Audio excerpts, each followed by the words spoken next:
Muy buenas, collaces y collacios, otra ruta más, en este caso al encuentro en el Algarve, en Portugal.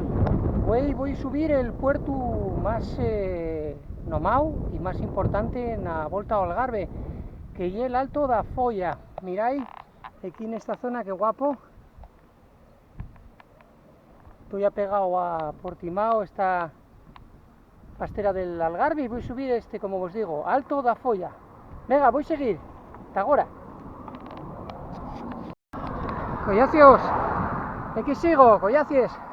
Una vegada pasada Monchique, que veis ahí, y sigo ya a este Alto da Folla. Como os digo, encuéntrome en el Algarve, en Portugal, un puerto pernomao y con ramples dures que estoy acabando de pasar. Sigo para adelante, ahora. Aquí estamos a piques de aportar al Alto da Folla, miráis, aquí en el Algarve, y toda esa, la costa atlántica portuguesa, Portimao, toda esta zona per guapa. Como os digo, puerto per conocido, la volta ao Algarve. Venga, sigo, que queda un poquillina más. Hasta ahora.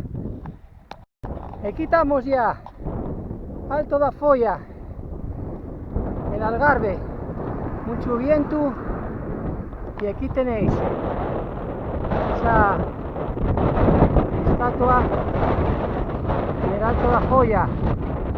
Como veis, bastante viento, y aquí tenéis ya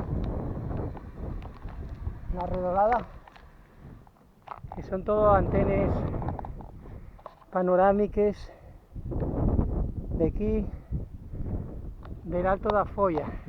Y aquí este monumento ciclista. Más nada, collacios, afallaríamos que os prestara güey del Algarve en Portugal, esta nueva ruta, este puerto super guapo con unas vistas de todo lo que llega la costa portuguesa.